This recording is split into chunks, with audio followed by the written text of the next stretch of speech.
তব কথামৃতম তপ্ত জীবনম কবিভিরীতম কলমশাপহম শ্রবণমঙ্গলম শ্রীমদাততম ভুবি গৃহন্তি যে ভুরিদা জনাঃ।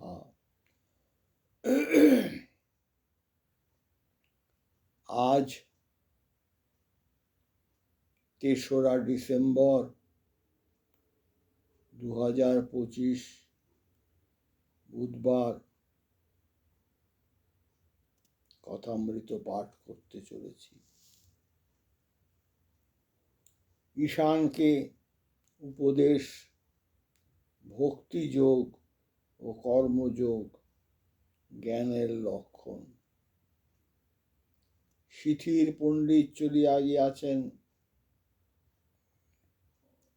ক্রমে সন্ধ্যা হইল। কালীবাড়িতে ঠাকুরদের আরতির বাজনা বাজিয়া উঠিল।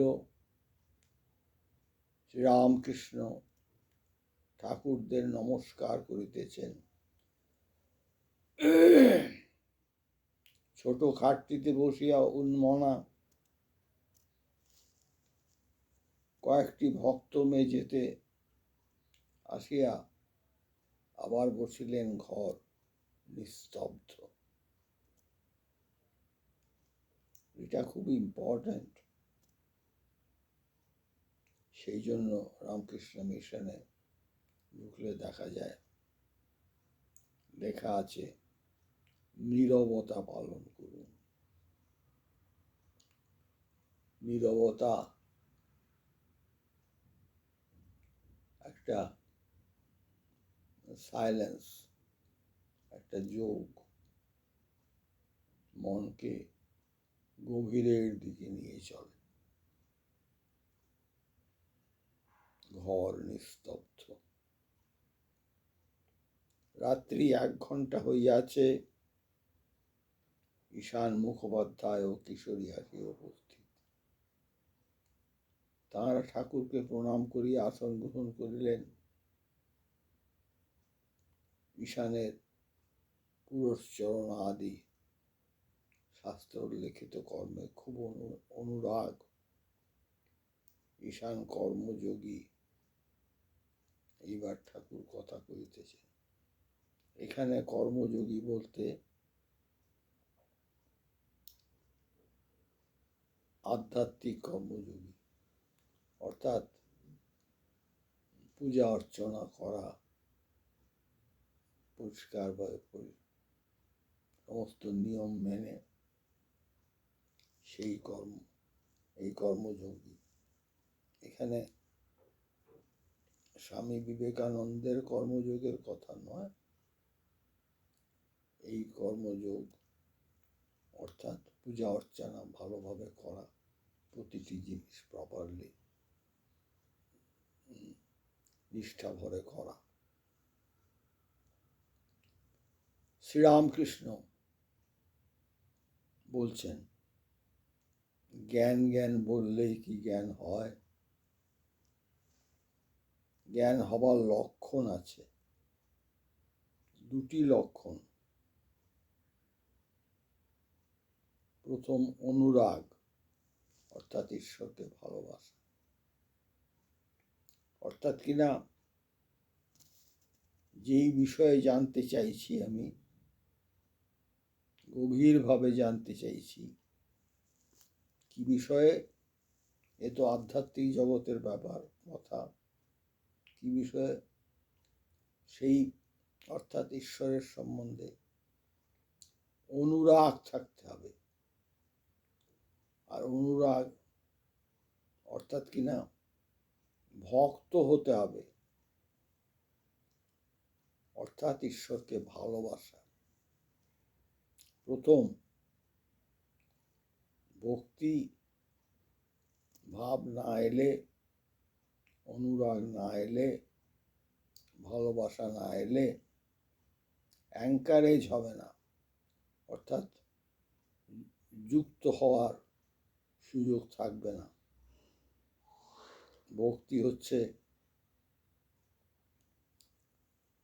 ঈশ্বরের সাথে ভক্তের আঠার মতো লেগে থাকা, অনুরাগের আঠা। কলহন সামান্যভাবে বলার চেষ্টা করছি, আবার পড়ি। শুধু জ্ঞান বিচার করছি, শুধু জ্ঞান বিচার করছি, কিন্তু ঈশ্বরের এই চুপ, শুধু জ্ঞান বিচার করছি, কিন্তু ঈশ্বরেতে অনুরাগ নাই, ভালোবাসা নাই, সে মিছে। শুধু জ্ঞান বিচার করছি, কিন্তু ঈশ্বরেতে অনুরাগ নাই, ভালোবাসা নাই, সে মিছে। শুধু জানতে চাইছি, অর্থাৎ কিনা কলহন বলছে যে আমি কাগজ কলম নিয়ে বিচার করতে বসছি, এটা সেটা, তা নয়। যেটা জানবো সেটা সম্বন্ধে অনুরাগ, ভালোবাসা থাকা চাই, তা নাহলে সব মিছে। কাগজ কলমের বিচার শুষ্ক বিচার, ভালোবাসা না এলে কিছু হবে না। আরেকটি লক্ষণ কুণ্ডলিনী শক্তির জাগরণ। কুলকুণ্ডলিনী যতক্ষণ নিদ্রিত থাকেন ততক্ষণ জ্ঞান হয় না। বসে বসে বই পড়ে যাচ্ছি, বিচার করছি, কিন্তু ভিতরে ব্যাকুলতা নাই, সেটি জ্ঞানের লক্ষণ নয়। ততক্ষণ জ্ঞান হয়। বসে বসে বই পড়ে যাচ্ছি, বিচার করছি, ভিতরে ব্যাকুলতা নাই, সেটি জ্ঞানের লক্ষণ নয়।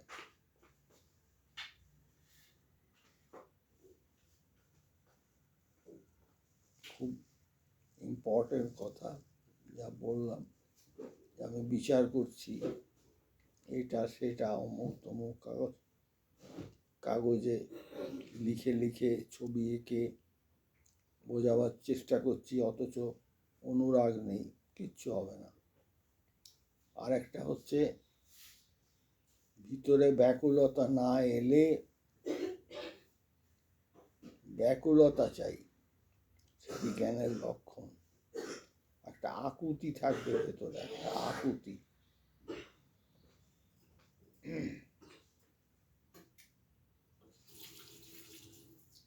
আকুতি থাকবে ভেতরে, কিন্তু তাতে হবে কি, কুণ্ডলিনী শক্তির জাগরণ হলে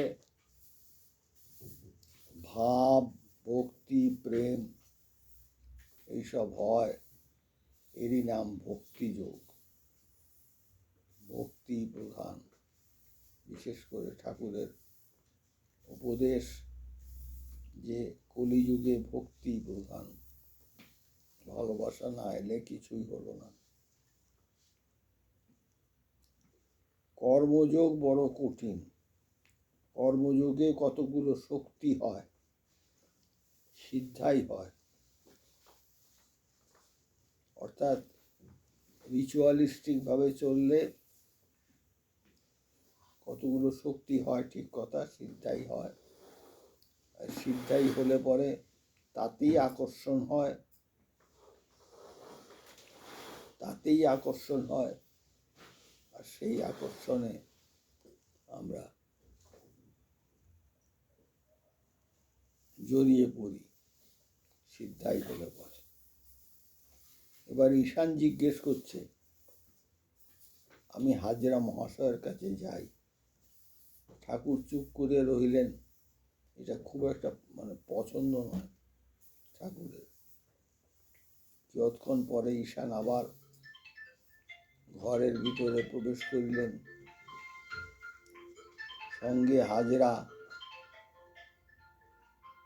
ঠাকুর নিঃশব্দে বসিয়া আছেন। কিয়ৎক্ষণ পরে হাজরা ঈশানকে বলিলেন, চলুন, উনি এখন ধ্যান করবেন। ঈশান ও হাজরা চলিয়া গেলেন। ঈশান কর্মযোগী, রিচুয়ালিস্টিক, মুখে জ্ঞান জ্ঞান করে। অনুরাগ কতটা ভক্তি আছে বলা মুশকিল।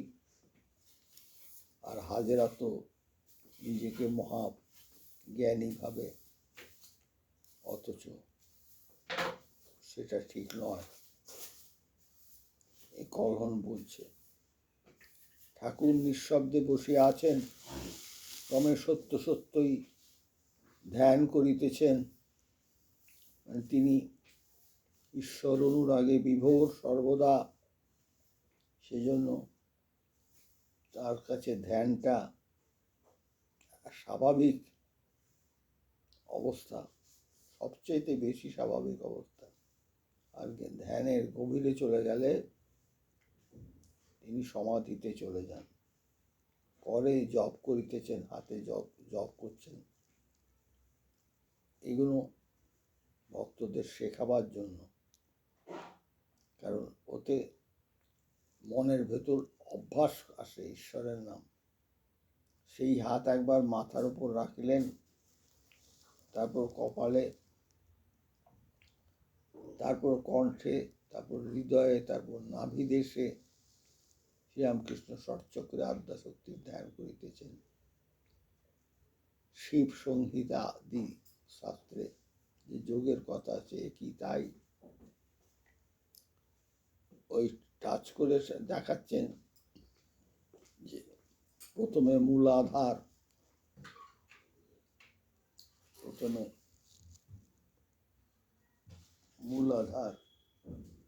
তারপর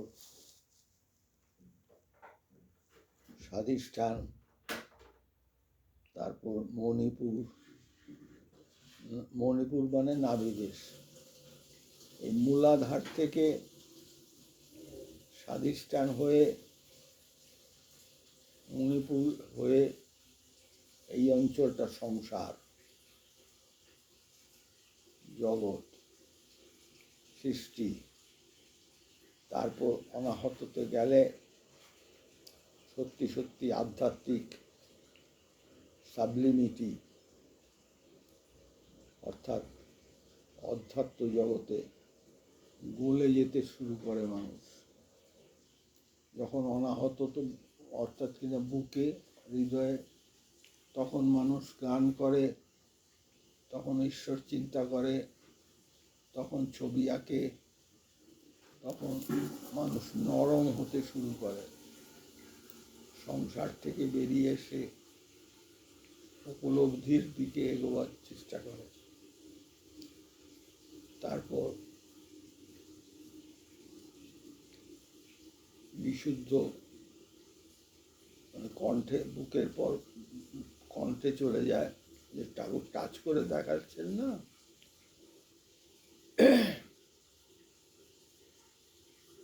কণ্ঠে চলে যায় বিশুদ্ধতে।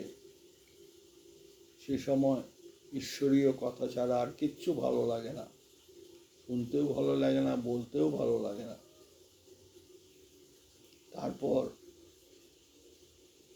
ভ্রু মধ্যে আজ্ঞাচক্রে যখন পৌঁছয়, তখন চিমনির ভেতর যেমন আলোর শিখাটা রয়েছে, বাইরে কাঁচটা রয়েছে, বাইরে থেকে দেখছি কিন্তু টাচ করতে পারছি না। একেবারে পৌঁছে গেছি, বুঝতে পারছি পরমাত্মার অধিষ্ঠান, কিন্তু ধরতে ছুতে পারছি না। তারপর সহস্রা অর্থাৎ মস্তকে হাত রাখলেন ঠাকুর, তাতে বলছেন, তাতে বোঝাচ্ছেন ওইখানে সমাধি লীন। আর সমাধি না হলে ঠাকুরের কথায় মানে পরমাত্মার উপলব্ধি আসবে না। ওং স্থাপকায় চ ধর্মস্য সর্বধর্মস্বরূপিণে অবতার বরিষ্ঠায় রামকৃষ্ণায় তে নমঃ। যথাগ্নে ধায়িকা শক্তি রামকৃষ্ণে স্থিতাইয়া সর্ববিদ্যাস্বরূপাং তং শারদাং প্রণমাম্যহম। নমঃ শ্রী জ্যোতিরাজায় বিবেকানন্দ সূরয়ে সচ্চিৎ সুখ স্বরূপায় স্বামিনে তাপহারিণে। ওম শ্রী রামকৃষ্ণার্পণমস্তু। আজকের পাঠ এখানেই শেষ হলো। সবার মঙ্গল হোক, সবার ঈশ্বর লাভ হোক, সবার মঙ্গল হোক, সবার ঈশ্বর লাভ হোক, সবাই আনন্দে থাকুন।